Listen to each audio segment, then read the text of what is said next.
Hari ini kita akan belajar kembali kebenaran firman Tuhan. Kita akan melihat kenapa kok pada penderitaan dalam kehidupan kita. Apa maksud Tuhan? Karena hidup kita nggak akan selalu enak. Hidup kita nggak selalu nyaman. Hidup kita akan mengalami banyak tantangan. Hidup kita akan mengalami banyak godaan, himpitan, tekanan, dan lain sebagainya. Setiap orang mengalami proses ini. Dan ini diizinkan Tuhan dalam kehidupan kita supaya hati kita itu nempel sama Tuhan. Ada hal-hal yang sulit dimengerti, hal sulit dapat jawaban, dapat kejelasan, tapi itu diizinkan Tuhan bagian dari kehidupan kita. Karena Tuhan mau hati kita. Kita harus menyerahkan sepenuhnya hati kita ini sepenuhnya untuk Tuhan. Kalau hati kita ini nggak diserahkan sama Tuhan, ujungnya kita akan menjadi Tuhan buat diri kita sendiri. Kita akan memerintah diri kita sendiri.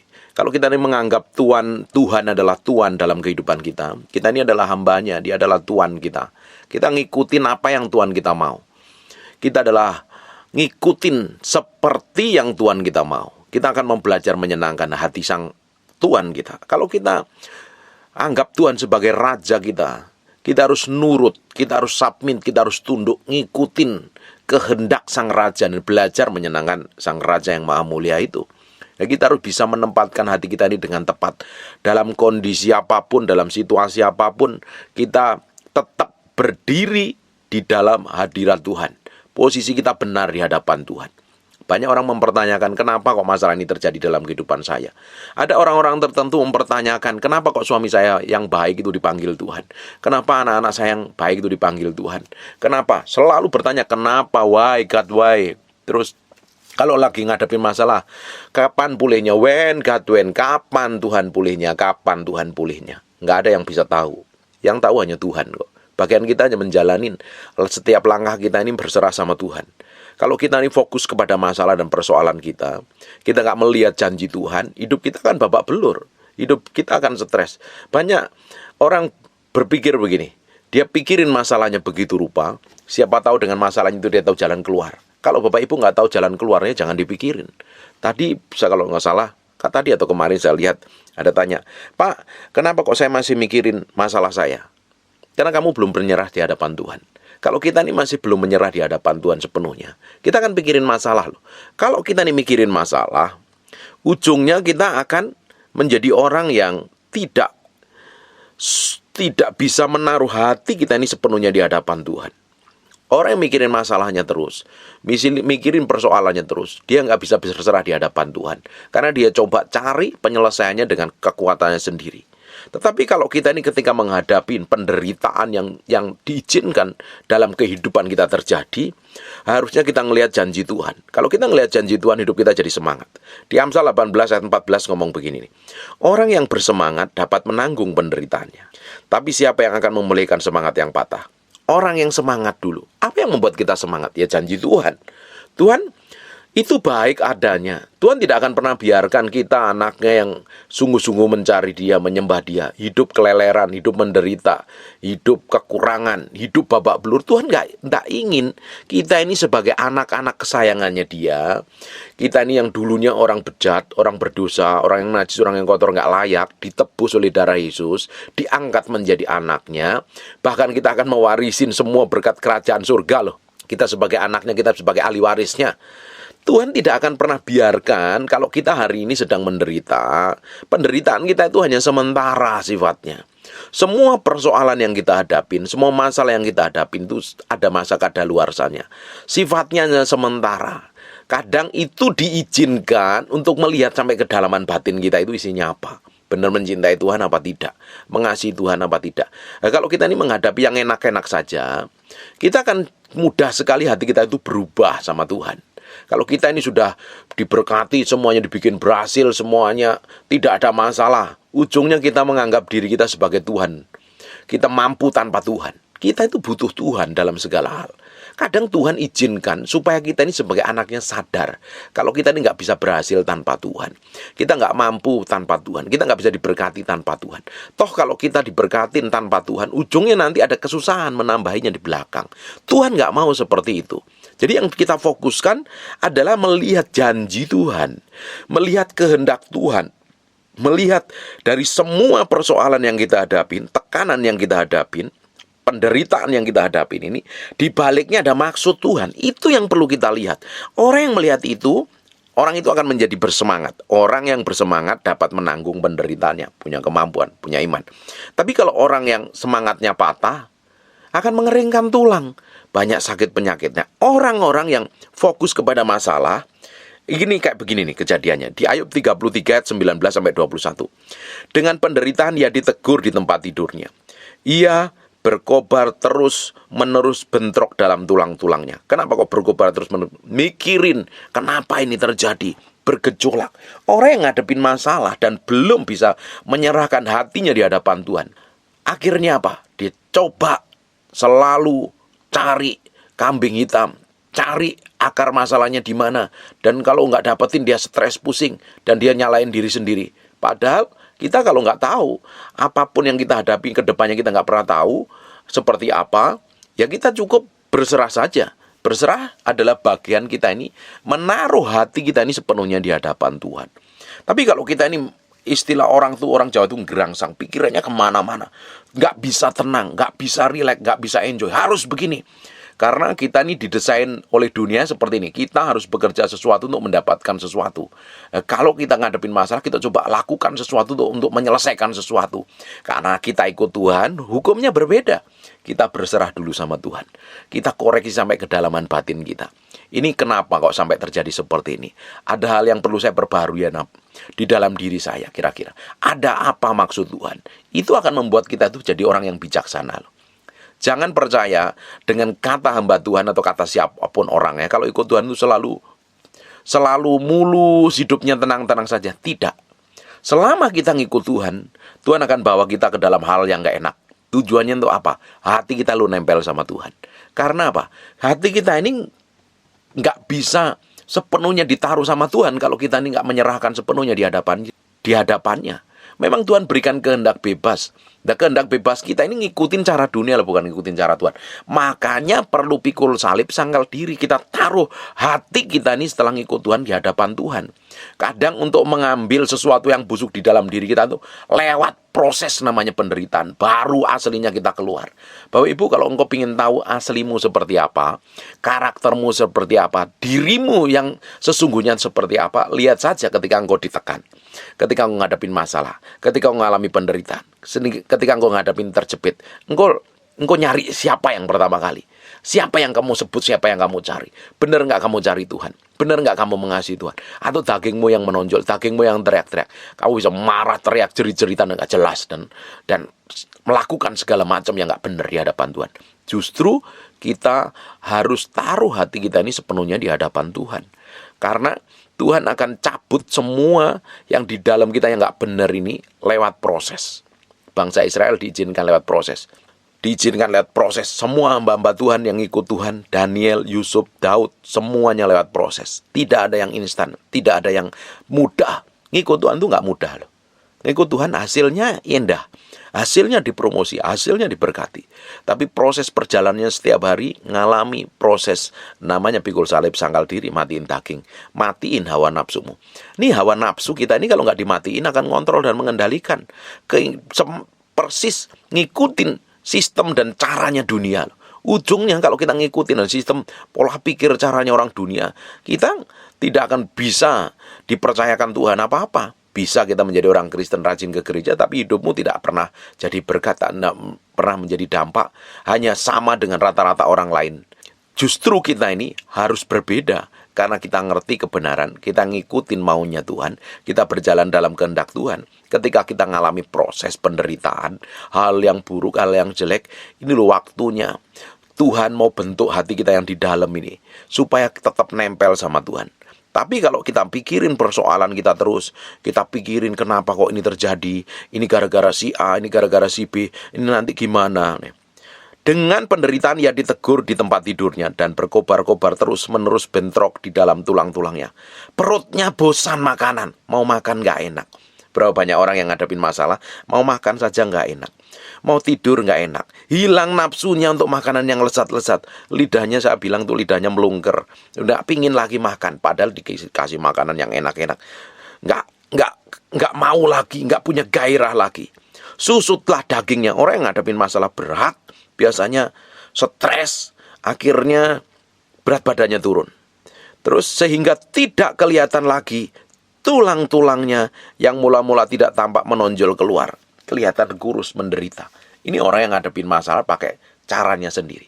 Banyak orang yang ngadepin masalah yang berat, udah tahu masalahnya berat, bukan datang kepada Tuhan, tapi dipikirin terus. Bukan masalahnya kelar, bukan masalahnya selesai, malah bikin dia bingung, bikin stres, banyak penyakitnya. Kalau kita nih punya masalah nih, persoalan apapun lah, mau persoalan dengan pasangan hidupmu, dengan anakmu, dengan mantumu, besanmu, mertuamu, dengan bosmu, dengan orang lain, dengan gembala dan pendeta, atau dengan siapapun juga, kita harus serahkan di hadapan Tuhan.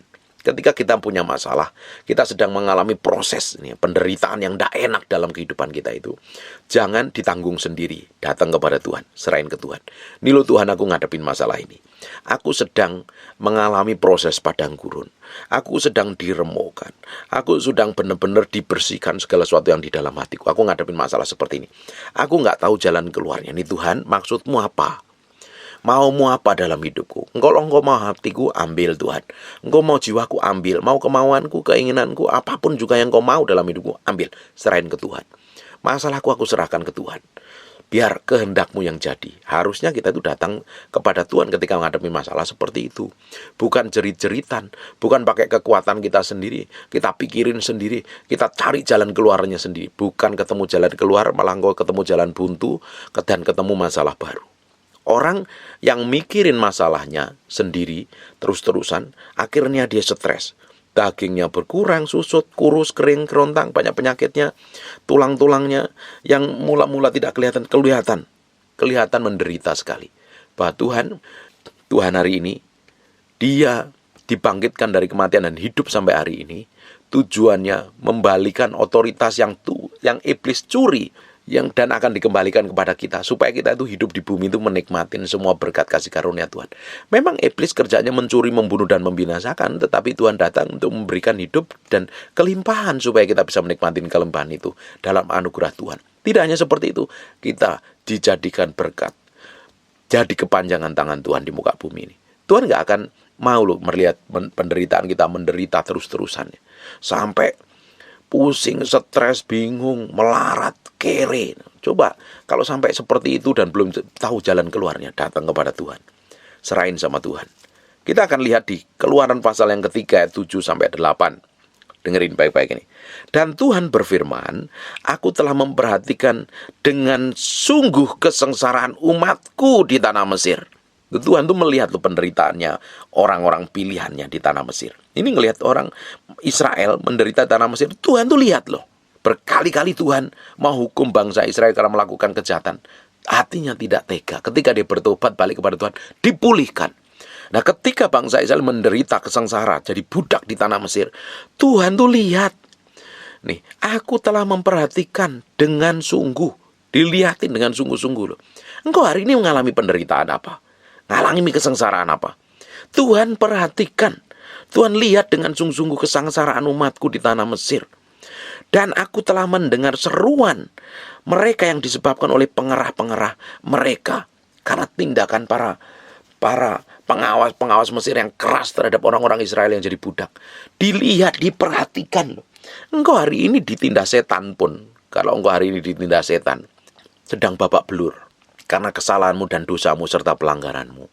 Tuhan itu lihat, Tuhan perhatikan. Cukup engkau bertobat balik kepada Tuhan, Tuhan akan pulihkan.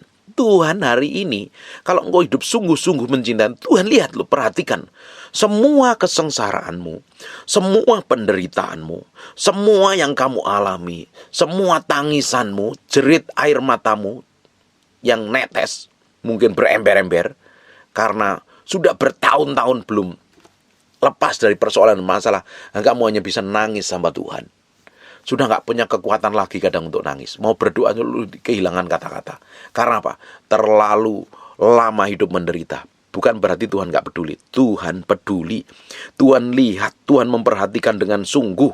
Dan Tuhan berfirman, aku telah memperhatikan dengan sungguh kesengsaraan umatku di tanah Mesir, dan aku telah mendengar seruan mereka yang disebabkan oleh pengerah-pengerah mereka.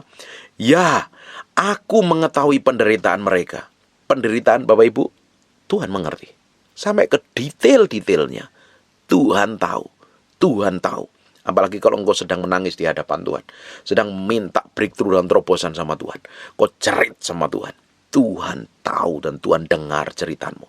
Semakin kau nangis, minta sama Tuhan. Minta belas kasihan Tuhan. Minta terobosan sama Tuhan. Tuhan akan lakukan breakthrough dan terobosan dengan caranya yang ajaib dan dahsyat. Tuhan akan lakukan dengan caranya yang powerful. Tuhan taruh belas kasihan. Dia tuh ngelihat ketika kita nangis, ketika kita berdoa, ketika kita hidup sungguh-sungguh, kita mau balik kepada Tuhan, dan kita sudah melakukan pelanggaran dosa di masa lalu, kita minta ampun sama Tuhan, Tuhan akan pulihkan. Dan Tuhan lihat itu. Tuhan lihat di detailnya. Tuhan perhatikan semua kesengsaraan kita. Tuhan perhatikan semua penderitaan kita. Tuhan perhatikan detail semua yang kita lakukan, yang kita alami, yang kita perbuat. Tuhan perhatikan.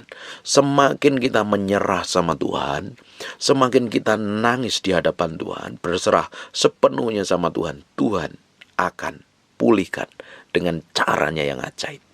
Tuhan kita adalah Tuhan yang memperhatikan. Dia tidak akan pernah punya tega, sampai tega nih kalau ngelihat kita ini bertobat. Kalau kita ini bertobat, Tuhan akan pulihkan. Sekalipun ini anak itu minta warisan. Wah, sekalipun orang tuanya masih hidup minta warisan, dikasih loh warisannya. Dihambur-hamburkan untuk pelacur, untuk foya-foya, habis sampai dia menderita melarat miskin. Dia balik pun dia terima. Itu loh Bapak kita di surga. Engkau nangis hari ini, engkau teriak sama Tuhan, engkau jerit sama Tuhan, engkau berdoa sungguh-sungguh, engkau nangis, menyerahkan semua yang kamu alami, semua persoalanmu, semua penderitaanmu, semua keinginanmu di hadapan Tuhan. Tuhan lihat dan Tuhan perhatikan. Semakin kau menyerah, semakin kau cari Tuhan dengan sungguh-sungguh, semakin cepat pemulihan itu terjadi. Semakin cepat breakthrough dan terobosan. Tuhan melihat semua kerinduan di dalam hatimu. Dia perhatikan secara detail. Amin.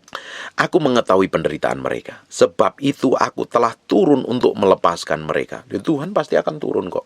Gak mungkin Tuhan biarkan kita menderita. Dari muda sampai tua hidup menderita. Gak mungkin. Kalau engkau cari Tuhan, gak akan mungkin keleleran, melarat, kekurangan, minta-minta. Kan Daud sering ngomong. Daud tuh pernah ngomong kayak begini.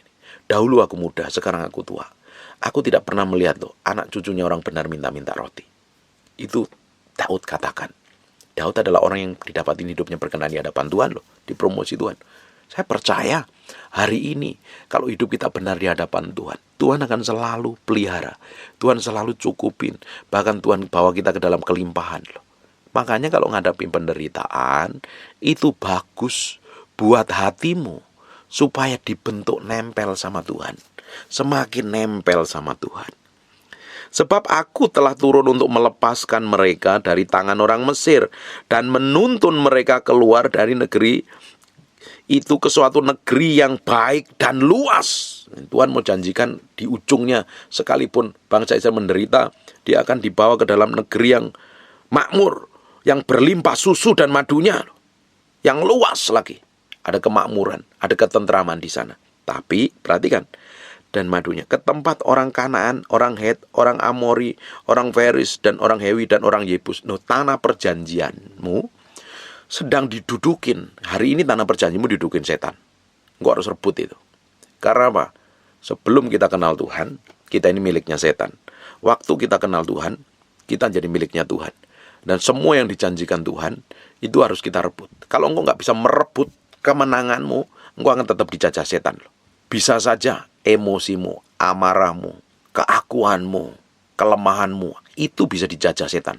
Nah, itu harus kita mengalami kemenangan. Kita harus rebut kembali.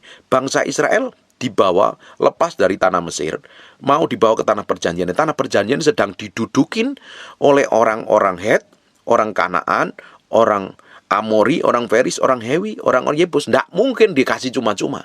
Makanya bangsa Israel dibawa dahulu ke tanah perjanjian, sedang dipersiapkan di tanah perjanjian itu. Perjalanannya pertama kali menuju mana? Padang gurun. Ternyata di padang gurun sedang di-prepare, disiapin. Hatinya disiapin, diajarin berperang. Dulu dari budak bertahun-tahun mana bisa berbedak ngatur strategi perang. Taunya kerja capek, makan. Kerjanya kan seperti itu. Ternyata bangsa Israel dibawa ke padang gurun itu dipersiapkan untuk merebut tanah perjanjian. Karena tanah perjanjiannya sedang didudukin oleh bangsa asing. Makanya dia persiapkan dulu. Dipersiapkan. Sedang diajarin hidup nempel sama Tuhan, hidup takut akan Tuhan, hidup berserah sama Tuhan. Ternyata tidak didapatin ketika di padang gurun ini. Sedang mengalami penderitaan di padang gurun. Hatinya bukan nempel sama Tuhan, tapi gerutu, ngomel, ngeluh, ngelawan pemimpin, cari kambing hitam, hidup berzina, hidup nggak benar di hadapan Tuhan. Ini bangsa Israel selalu bikin kesalahan terus di hadapan Tuhan dan nggak mau bertobat. Kalau engkau sedang menghadapi proses penderitaan yang diizinkan Tuhan di padang gurun, mungkin perjalananmu hari ini mengalami tekanan yang luar biasa, mengalami persoalan yang luar biasa, waktunya engkau nempel sama Tuhan. Tuhan tetap sertai, tetap lindungin.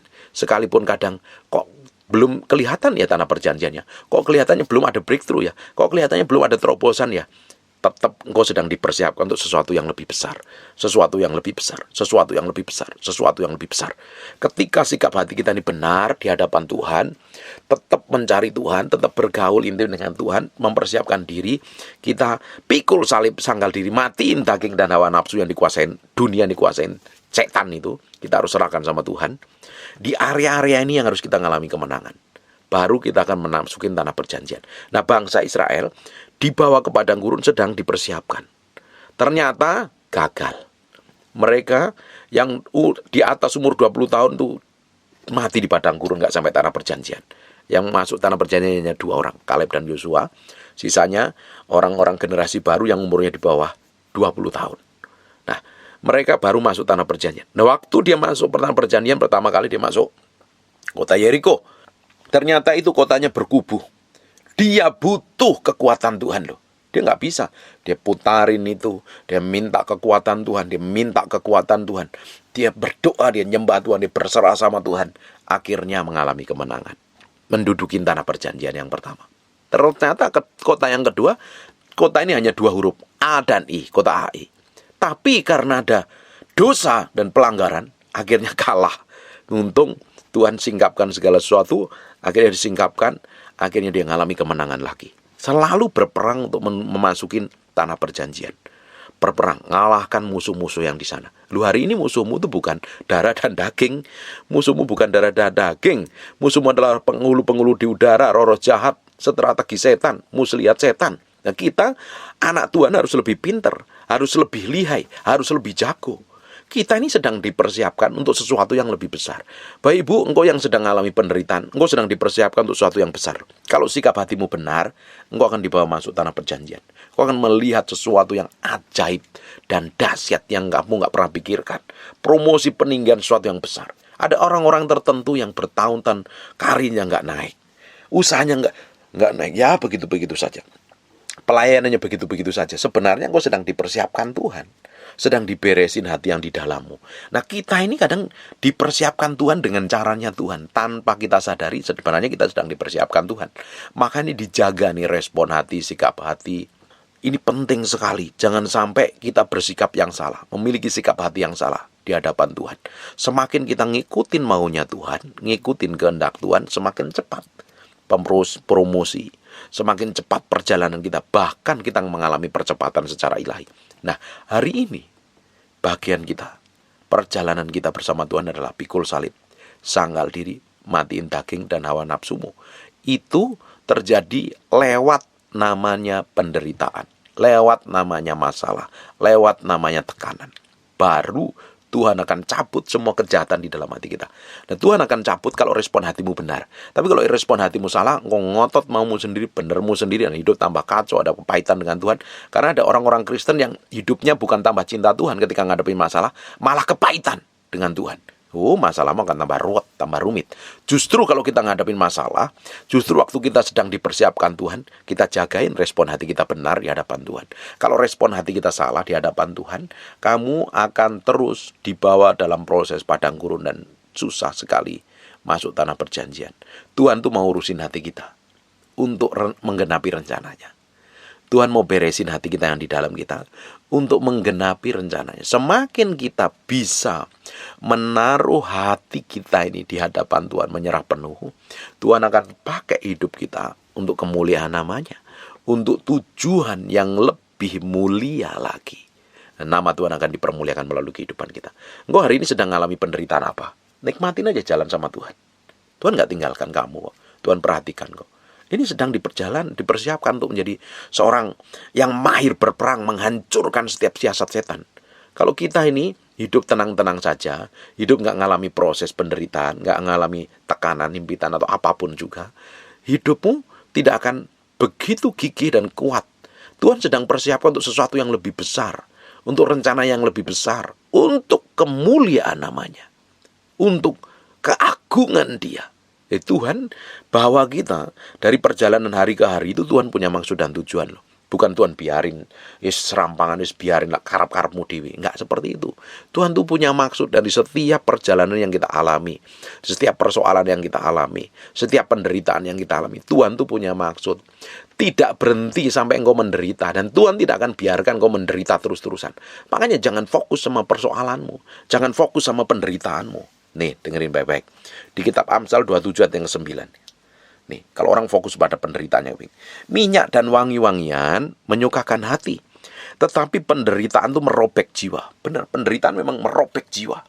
Robek jiwamu itu dirobek begitu rupa, sampai dikeluarin. Ya, kadang kita harus ngelawan proses penderitaan yang menyakitkan sampai dihacking kita, sampai dimatikan.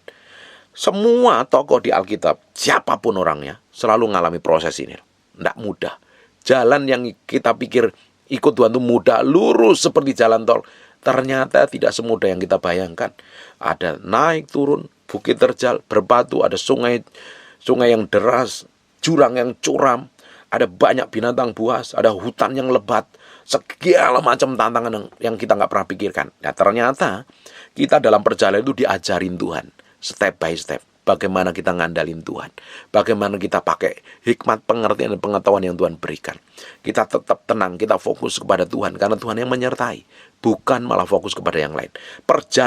Ujung dari perjalanan hidup kita adalah menyelesaikan garis akhir untuk didapatin berkenan di hadapan Tuhan, menyelesaikan garis akhir yang Tuhan tentukan dalam kehidupan kita. Di dalam proses perjalanan ini, Tuhan sertai, Tuhan tidak biarkan, Tuhan kadang izinkan lewat hal yang sulit, hal yang nggak kita pernah bisa pahami. Kadang kita lewat ke hal-hal yang maunya nyerah. Kadang kita mempertanyakan. Justru kadang Tuhan itu seperti itu, waktunya kita nempel sama Tuhan, waktunya kita berserah sama Tuhan. Karena kita mesti lihat di belakang ini, Tuhan sedang persiapkan untuk sesuatu yang besar. Nikmatin penderitaanmu hari ini. Jangan komplain, jangan menggerutu. Ini bangsa Israel kerjaannya menggerutu, komplain, ngeluh, cari kambing hitam, ngelawan pemimpin, berontak. Padahal dicukupin kebutuhannya. Padahal setiap hari udah dicukupin. Kalau hari ini engkau sedang mengalami penderitaan yang luar biasa mungkin, atau apapun juga lah masalah yang berat, tapi engkau bisa makan hari ini, bisa pakai baju, bisa tidur nyenyak, pakai kendaraan. Semuanya tidak kekurangan satu apapun juga. Itu bukti penyertaan Tuhan. Kalau dalam kebutuhan yang pokok saja Tuhan sertai, apalagi kebutuhan yang detail yang sedang kamu alami, Tuhan tidak pernah tinggalkan. Hanya dibutuhkan sikap hatimu itu benar seperti yang Tuhan mau, bukan seperti yang kamu mau. Kita harus taruh hidup kita ini di hadapan Tuhan, menyerah penuh di hadapan Tuhan. Kita serahkan sepenuhnya hati kita ini di hadapan Tuhan, supaya tambah hari hidup kita didapatin berkenan seperti yang Tuhan mau. Penderitaan itu bagus buat jiwa kita. Sehat, menyehatkan kok. Makanya penderitaan itu merobek jiwa.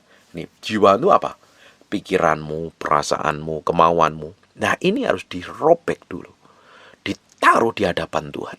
Baru Tuhan akan tuntun step by step kita menikmatin semua yang Tuhan janjikan. Nah, jiwa ini harus takluk kepada roh. Kalau jiwa ini yang mimpin, jiwa ini yang mengendalikan, jiwa ini yang mengontrol dan menguasai, kita akan bersikap berkelakuan seperti orang dunia dan melakukan segala sesuatu yang bertentangan dengan kebenaran firman Tuhan. Makanya diizinkan penderitaan. Penderitaan itu merobek jiwa. Orang yang mengalami penderitaan itu jiwanya kadang seringkali terluka, terobek begitu rupa. Akhirnya apa kalau nggak bisa ngontrol, nggak bisa disembuhkan, nggak bisa mengendalikan dirinya. Yang bisa menyembuhkan jiwamu adalah dirimu sendiri, keputusanmu bersama Tuhan. Keputusanmu bersama Roh Kudus setiap hari akan memulihkan jiwamu yang robek, jiwamu yang luka. Banyak orang yang jiwanya luka, perasaannya, kemauannya, kehendaknya itu terluka karena perlakuan orang lain dan sikap perbuatan orang lain. Justru kalau nggak bisa kita ngontrol dan mengendalikan sikap hati kita sendiri, kita akan terluka terus-terusan. Tapi kalau kita ini bekerja sama dengan Roh Kudus yang akan memulihkan. Step by step, kita dibawa ke dalam pemulihan.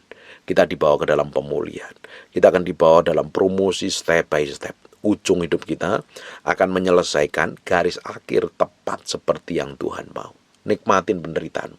Saya benar-benar melihat banyak orang sedang menderita hari ini. Karena hampir setiap hari saya ngonselingin orang. Mereka masalahnya berat-berat sekali. Ada yang masalah keuangan, masalah hubungan suami istri, masalah keluarga, masalah anak, masalah bisnis usaha, masalah pelayanan, dan macam-macam. Dan engkau yang sedang struggle hari ini, bersyukur, nikmatin itu, senyum sama Tuhan, bilang thank you Tuhan, dari semua penderitaan yang diizinkan terjadi dalam hidup saya. Karena Tuhan mau rubah hatimu. Tuhan pingin hatimu jadi miliknya Dia. Tuhan pingin hatimu jadi korban persembahan yang berkenan di hadapan Tuhan. Jangan fokus pada penderitaanmu, fokus kepada janji Tuhan. Lihat apa yang sudah Tuhan siapkan ke depannya. Tanah perjanjian yang penuh susu dan madu, yang penuh dengan kelimpahan, ketentraman, kenyamanan. Untuk sampai ke sana itu lewat proses. Ikut Tuhan tidak semudah seperti yang orang lain bayangkan. Tidak semudah kata pendeta khotbahkan. Ikut Tuhan, kita sendiri berjalan setiap hari bersama Tuhan. Ngikutin kehendak Tuhan, selangkah demi langkah, langkah demi langkah. Ngikutin maunya Tuhan, ngalami Tuhan. Dan Tuhan akan ubahkan hatimu. Diubah menjadi seperti yang Dia mau, menjadi seperti yang Dia inginkan. Ujungnya, engkau akan ngalami hal-hal ajaib dan luar biasa. Percaya wis, pokoknya nikmatin aja. Engkau ngalami apa? Nikmatin bersama Tuhan. Gak kuat, Pak Pendeta. Gak kuat, aku wis ra kuat iki piye ini. Gak gimana ini, ya opo ini gak kuat nih. Tuhan berikan kekuatan, Tuhan berikan kemampuan. Selama engkau gak mau nyerah, selama engkau berserah sama Tuhan, Tuhan akan beri kemampuan ekstra. Bukankah Alkitab ngomong begini, pencobaan-pencobaan yang kamu alami tidak melebihi kekuatanmu? Berarti ada kekuatan ekstra untuk kamu bisa melewatinya, berjalan bersama Roh Kudus. Nah, penting sekali kita ini kalau sedang mengalami penderitaan, kalau kita ini sedang mengalami masalah, kita butuh kerjasama dengan Roh Kudus. Roh Kudus yang akan mimpin. Kita dengerin Dia maunya apa. Kita mau lakukan apa. Keputusan apa yang kita lakukan. Jangan ngandelin kekuatanmu sendiri, pikiranmu sendiri. Idemu dibuang dulu, disingkirin di hadapan Tuhan. Kalau ngadepin masalah berat gitu, idemu taruh dulu di mezbah Tuhan. Pemikiranmu, rencanamu taruh dulu di mezbah Tuhan. Dengerin Tuhan ngomong apa, tindakan apa yang kamu harus ambil, sikap apa yang harus kamu ambil, pelan-pelan. Tuhan nanti akan bawa dalam level yang berbeda, kehidupan yang berbeda. Ujung hidupmu akan menikmati semua kebaikan dan kemurahan Tuhan. Saya sendiri itu ngalami. Saya ini pendeta bukan pinter khotbah aja. Saya itu ngalami banyak proses. Sejak saya ikut Tuhan dari tahun 97 sampai hari ini, saya melayani Tuhan. Saya ngalami banyak proses yang tidak enak kadang. Rasanya kadang pingin nyerah gitu. Tapi saya tahu saya melayani Tuhan dan Tuhan tetap izinkan itu terjadi. Dari perjalanan saya dari tahun 97 sampai hari ini, ngelewatin banyak perjalanan, Tuhan ternyata mempersiapkan untuk sesuatu yang lebih besar sampai hari ini. Tuhan mau hati saya, Tuhan remukkan saya, Tuhan remukkan saya, perlahan diremukkan, dibentuk seperti yang Dia mau. Kadang dipretelin, benar-benar digiles habis, ditekan habis, sampai daging saya itu keluar. Kadang daging ini meski ditekan dulu, ngalami penderitaan dulu baru keluar. Nah, daging itu keluar baru kita bisa salibkan pelan-pelan. Belajar terus sama Tuhan. Setiap hari ngikut Tuhan. Tambah hari, waktu beberapa tahun yang lalu saya ngalami masalah-masalah yang berat. Tapi saya enjoy. Tapi saya menikmatin dari setiap persoalan yang saya alami bersama Tuhan. Karena saya lihat ujungnya Tuhan sedang mempersiapkan sesuatu yang besar. Ternyata bukti sampai hari ini. Tuhan bawa dalam level yang berbeda. hati saya ternyata diubah Tuhan. Nah, waktu mengalami penderitaan, kalau respon hati kita benar, hatimu akan berubah seperti yang Dia mau. Hatimu berubah seperti yang Dia inginkan. Respon hatimu waktu menghadapi penderitaan harus benar.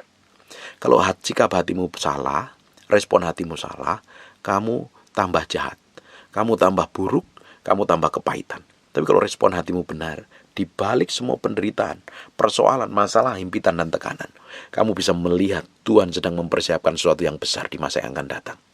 Amin. Nikmatin penderitaanmu dengan senyum dan bilang, Jesus, thank you a million. Terima kasih Tuhan. Jesus, I just want to thank you. Terima kasih Tuhan. Engkau itu luar biasa. Terima kasih ya Tuhan atas semua persoalan. Terima kasih Tuhan atas semua penderitaan. Aku tahu ini adalah tangga menuju promosi dan peninggian yang datangnya dari Allah sendiri. Amin. Dan nama Yesus akan dipermuliakan melalui hidupmu. Amin. Yesus yang akan ditinggikan melalui hidupmu. Dari setiap kemenangan lewat proses, lewat penderitaan yang kita alamin, Yesus yang akan ditinggikan. Yesus yang akan dimuliakan melalui hidup kita. Hidup kita akan memiliki dampak besar. Dan nama Tuhan akan dipermuliakan, ditinggikan, dan diagungkan dalam keajaiban dan kedahsyatannya. Amin.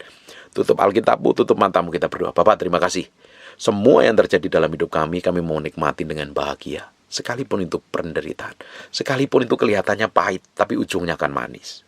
Terima kasih semua yang terjadi dalam hidup kami, Tuhan. Kami mau tersenyum berjalan bersama Yesus. Kami menikmati semua kebaikan dan kebajikan Tuhan. Kami menikmati anugerah dan kemurahan Tuhan. Kami akan melihat tangan Tuhan menuntun kami kepada kemenangan demi kemenangan. Terima kasih Tuhan. Kami materaikan firman-Mu dengan darah Yesus, nempel dalam hati kami, terpahat dalam loh batin kami, sampai firman itu jadi kehidupan. Berkati semua orang yang sedang struggle, sedang berjuang. Taruh hatinya mereka pada Tuhan. Tarik terus dekat sama Tuhan. Berkati semua tanpa terkecuali orang yang mendengar firman yang hamba-Mu sampaikan ini Tuhan. Jadi berkat kepada banyak bangsa, kepada banyak orang. Terima kasih. Kami kembalikan semuanya untuk hormat kemuliaan nama-Mu. Bapak, hamba-Mu berdoa untuk orang-orang yang sakit oleh bilur Yesus, oleh darah Yesus. Semua kelemahan-Mu, sakit penyakit-Mu lenyap dalam nama Yesus. Aku lepaskan urapan kesembuhan mengalir buat orang yang mendengarkan firman yang sedang sakit. Tuhan, jamah dalam nama Yesus Kristus Tuhan. Terima kasih Tuhan. Kami berdoa dan mengucap syukur dalam nama Yesus. Semuanya untuk Engkau, untuk kemuliaan-Mu, untuk keagungan-Mu, untuk keajaiban-Mu. Yesus, Raja kami yang maha mulia. Dalam nama-Mu kami berdoa dan mengucap syukur. Haleluya. Amen. And God bless you.